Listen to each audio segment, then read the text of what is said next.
Welcome to the show. I'm Chris J. Murphy, and I want to start today with a confession.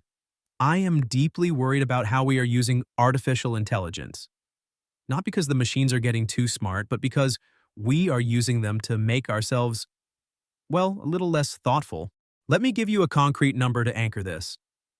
A recent survey of professional office workers showed that nearly 70% of people using large language models at work use them to generate complete documents, emails, or presentations from scratch, and then they send them off with little to no modification.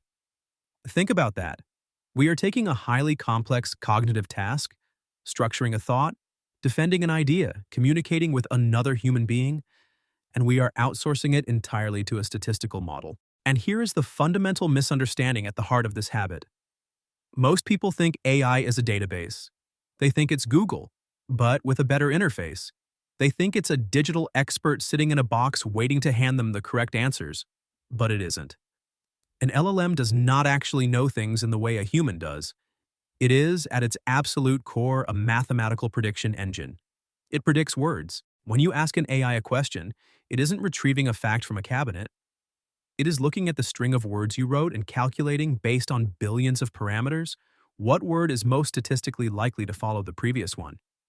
It prioritizes plausibility over truth. It is designed to sound professional, coherent, and incredibly confident, even when it is completely making things up. This is why we have to separate information from truth. AI generates information. Humans must determine truth. The weak approach to AI is asking it for instant answers. Write my strategy. Create my presentation. The high-value approach, the one that actually builds your capability instead of eroding it, is treating the machine as a cognitive sparring partner. We need to move from treating AI as a content factory to treating it as a collaborative thinking tool. Let's talk about how to actually do that. So, how do we shift from creation to critique? It starts by changing the very nature of your prompts. Instead of asking the AI to write something for you, I want you to write it yourself, even a rough, messy draft, and then paste it in and say, challenge my assumptions, identify the weaknesses in this argument. What am I missing? When you ask an AI to write a strategy, it gives you a generic, middle-of-the-road template that sounds like every other corporate slide deck on Earth. But when you give it your strategy and ask it to tear it apart, you are using its vast pattern recognition capabilities to find your own blind spots. It forces you to defend your ideas, which in turn makes your ideas sharper. Let me give you a few specific prompts you can use tomorrow. Try pasting your proposal and saying, act as my toughest critic. What are the 3 weakest points in this plan, and how would an opponent attack them? Or try this. Act as a highly skeptical board member who is looking for reasons to reject this budget. Ask me the hardest questions you can think of. You can even tell it to act as an industry regulator. Review this project launch plan.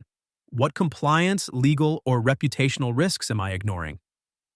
By shifting the prompt from write this to critique this, you keep your hands on the steering wheel of the actual thinking.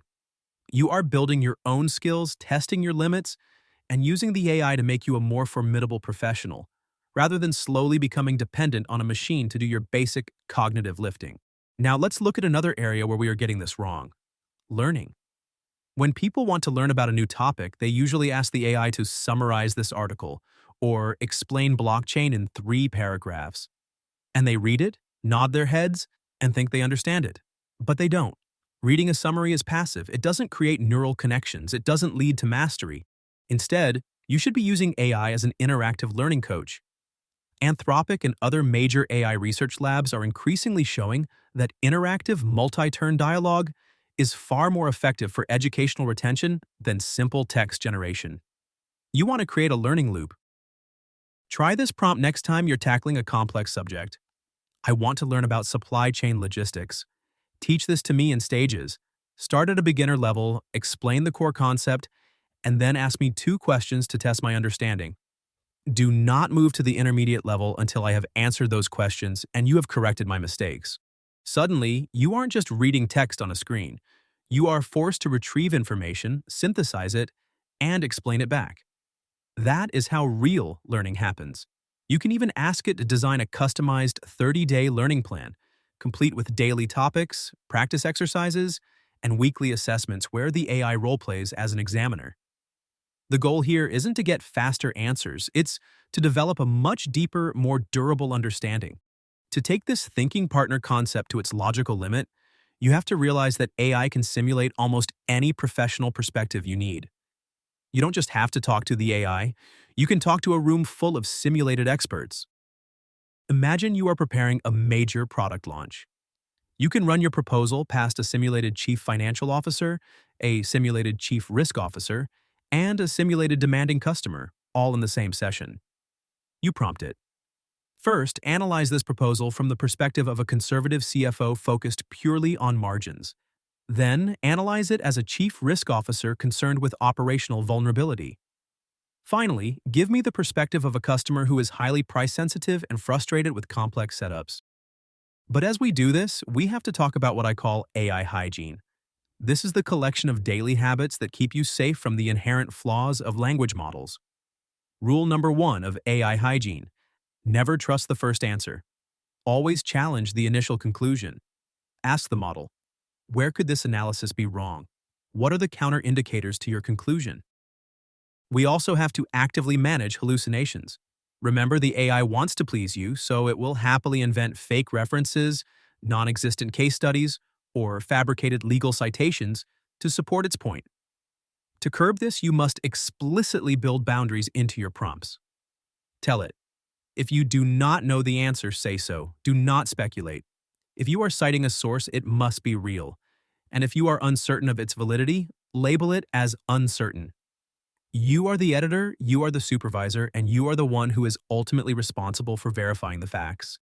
This brings us to the core thesis of everything we do at the human workforce, the critical line between what machines do and what humans must do. AI is phenomenal at processing patterns, organizing messy data, and generating a wide menu of options. But AI cannot exercise judgment.